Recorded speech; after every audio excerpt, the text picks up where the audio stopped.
The Bucks star Giannis Antetokounmpo is on a roll. He's the first player to be unanimously named first-team All-NBA 4 times straight. He's named the best NBA player this season in a recent ESPN poll and the best player of the future 5 years as well. Giannis also has the highest NBA 2K rating. Not that he'd care. But is he a good enough power forward to dethrone Duncan himself? Let's look into that, starting with how Giannis' career compares to Duncan's. The 27-year-old Giannis Antetokounmpo is an absolute star. The forward for the Milwaukee Bucks is currently in his 8th season and is already being regarded as one of the best players and top-tier power forwards in the NBA. It's not hard to see why. Giannis has averaged 29.2 points, 12.1 rebounds, and 5.8 assists while shooting 55.8% from the field over the previous 3 seasons. We are watching an all-time great who is just entering his prime because that is a historically significant stretch from an important player. When Giannis' career is over, it makes wonder where he'll rank among all power forwards. Can he surpass Tim Duncan as the greatest power forward of all time? It's hard to predict Giannis' career and how it will compare to Duncan's, in part because they are different types of players from different eras. Duncan was NBA's top 5 player from the start and placed 5th in the MVP voting as a rookie. Just picture Paolo Banchero starting out by doing that.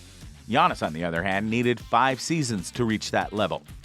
In addition to being unstoppable right away, Duncan was a top 5 player for a good 8 seasons, and unquestionably the best player in at least 3 of those years, winning 2 MVP awards in the process. And before turning 28, he led the Spurs to 3 championships. Let's look at how Giannis' name is among the legends. Duncan may have been all that, but Giannis was only 25 when he led the Milwaukee Bucks to their first championship in 50 years. Only 2 all-time greats, Lou Alcindor and Oscar Robertson, could accomplish that feat, so it's super impressive. In fact, had his right-hand man, Chris Middleton, not suffered an injury in the Eastern Conference semifinals last season, Giannis might likely have done it again this year. The Bucks could actually be considered the favorites to come out of the East as long as they have the super mighty and dominant Giannis. And for anyone who's an NBA fan, it's still surprising that the Milwaukee Bucks are regarded as perennial contenders. But here we are. Moving on to Duncans Record now. There's never before in NBA history been a power forward like Tim Duncan. There have undoubtedly been more incredible scorers, all-powerful rebounders, and explosive athletes. But no power forward has ever been equipped with the complete package. We have no choice but to acknowledge this, even though it almost seems unfair. Duncan is superior to everyone else and in a league of his own. Although he never preaches, he's obviously aware that he could stand on a lousy soapbox and still draw attention from everyone. Only the very best players can keep their teams competitive year after year, and Duncan did exactly that for the San Antonio Spurs. In each of his 19 seasons, the team made the playoffs, and in 9 of those seasons, they reached the Western Conference Finals. Plus, with Duncan on the team, the Spurs advanced to 6 NBA Finals and captured 5 titles. Winning championships is brutally hard, but he managed to do it 5 times over 19 seasons, which is incredibly impressive.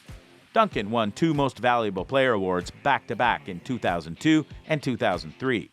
During those seasons, he was the epitome of excellence, averaging a double-double while posting 2.8 blocks per game and 3.5 assists. He was just unstoppable. He may have won the MVP awards during only those 2 seasons, but he also had several seasons where he was a strong candidate for it. Duncan averaged 25.5 points, 12.7 rebounds, 3.7 assists, and 2.5 blocks in 2001, for example. His whole career was an historic 3-decade stretch spanning from 1997 to 2016. Now, for how Giannis' path will be different from Duncan's. The road to becoming the greatest power forward ever will look different for Giannis than it did for Duncan. Few players will be able to surpass Duncan in terms of total victories and championships, but Giannis shouldn't be stripped of the title of GOAT despite this. The debate should heavily emphasize statistics as well. Sure, stats aren't everything, but if we didn't admit that they're a significant factor in determining player rankings throughout history, we'd be lying to ourselves. Giannis could easily surpass Duncan in scoring, rebounding, assists, and steals if he maintains this outrageous statistical output for the following 3 seasons and a total of 6 straight years before slowly tapering off in his 30s.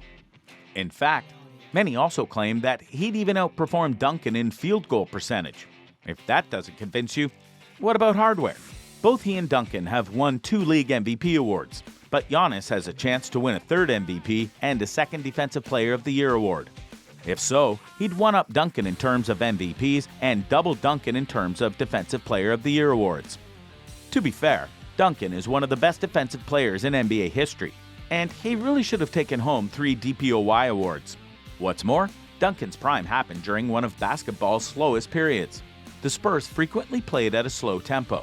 Pair this with the fact that he had to share the ball with David Robinson and later Manu Ginobili and Tony Parker, 2 other Hall of Famers, and his offensive numbers were undoubtedly low.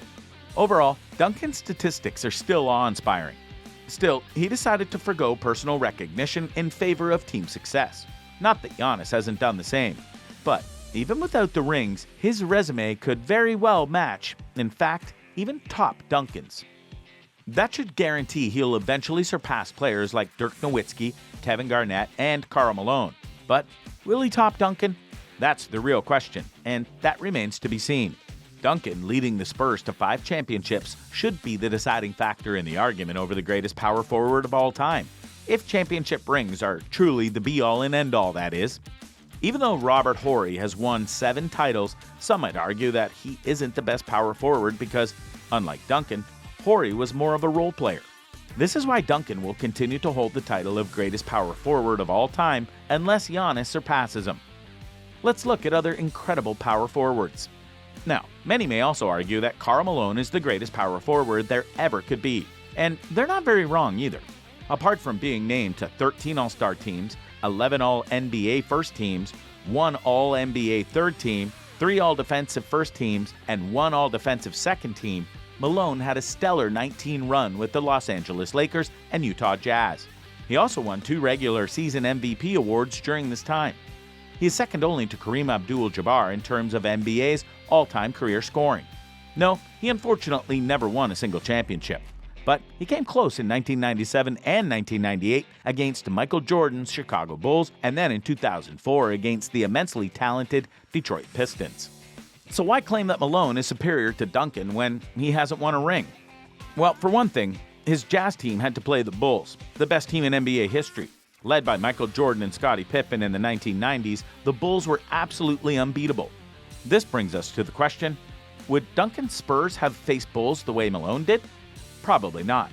Many would argue that the competition that Duncan or even Giannis is up against is a lot tamer than what Malone had to face. Not to mention, Malone faced harsher conditions.